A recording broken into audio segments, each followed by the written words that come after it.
Miongoni mwa ripoti tulizokuwa nazo, tunatazama Israel inataka kufikia malengo gani huko Lebanon. Jeshi la Israel limekuwa likiendesha mashambulizi makali ya anga dhidi ya Lebanon kujibu mashambulizi makubwa ya roketi na drone kwa lengo la kuunga mkono Iran. Lakini je, Israel inataka kufikia malengo gani huko Lebanon? Kwa hakika mashambulizi ya hivi punde ya kijeshi yanayofanywa na Israel ambayo yamesababisha vifo vingi ni sehemu ya mgogoro mkubwa wa kikanda. Lakini Israel imekataa kutazama vita vyake ndani ya Lebanon kama sehemu ya makubaliano ya usitishaji vita kati ya Marekani na Iran, na badala yake imefanya kinyume kabisa.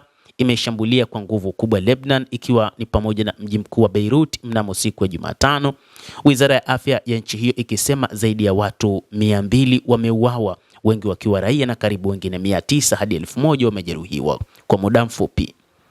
Israel ilifanya mashambulizi zaidi ya 100 ndani ya siku moja katika dakika 10 tu. Ni mashambulizi ambayo kimsingi yanatajwa yalikuwa ni mashambulizi makali na ya kukera. Kwa jicho la Israel, msingi wake wa kushambulia nchini Lebanon sio tu unahusu kujibu mashambulizi ya wapiganaji wa Hezbollah, bali Israel imekuwa na malengo ya muda mrefu ya kimkakati ambayo imepania kuyatimiza, na malengo hayo ni kulidhoofisha na kulimaliza kabisa kundi la wapiganaji la Hezbollah na kukamata eneo la mpaka la kaskazini na kuzuia ushawishi wa Iran katika kanda hiyo.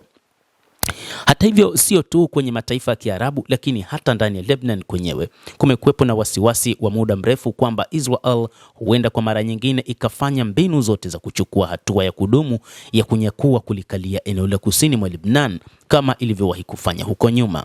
Israel ilitazama kundi la Hezbollah kama kitisho kikubwa cha nchi yake.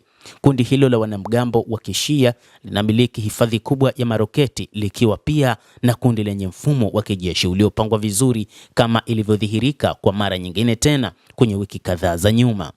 Kwa mujibu wa tathmini zilizofanywa na vyanzo vya usalama vya Israel, kundi hilo lina silaha zinazoweza kufika kwenye maeneo takribani yote ya Israel. Na kwa mujibu wa gazeti la Israel la Haaretz, mkuu wa jeshi la ulinzi la nchi hiyo IDF Eyal Zamir alibainisha wazi mwanzoni mwa mwezi Machi kwamba Israel haiwezi kuvimaliza vita ikiwa kitisho kitakachosababishwa na kuwepo kwa kundi la Hezbollah hakijaangamizwa. Afisa huyo wa kijeshi amesema lengo ni kulidhoofisha au kuvunjavunja kabisa uwezo wake wa kijeshi ndani ya Lebanon. Mtaalamu kuhusu Israel katika taasisi moja ya Ujerumani inayojihusisha na masuala ya kimataifa na usalama SWP iliyoko mjini Berlin anauona mtazamo huo wa Israel kama mwelekeo mpya wa kimkakati wa kijeshi ambao umejitokeza baada ya mashambulizi ya Hamas ya Oktoba 7.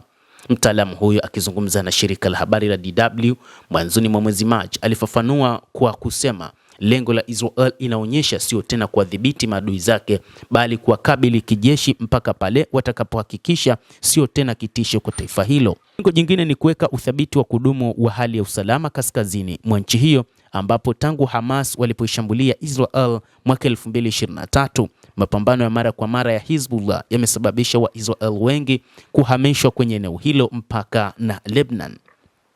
Juu ya yote hayo, lakini mtaalamu huyo kuhusu Israel anasema Hezbollah imekata mizizi ikiwa ni sehemu ya jamii nchini Lebanon, na kwa hivyo kulimaliza kabisa kundi hilo sio jambo linalowezekana kiuhalisia.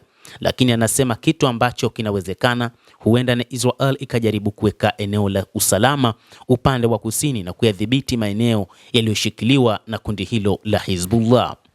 Mtazamaji wa The World News, hayo ndio malengo ya Israel huko nchini Lebanon.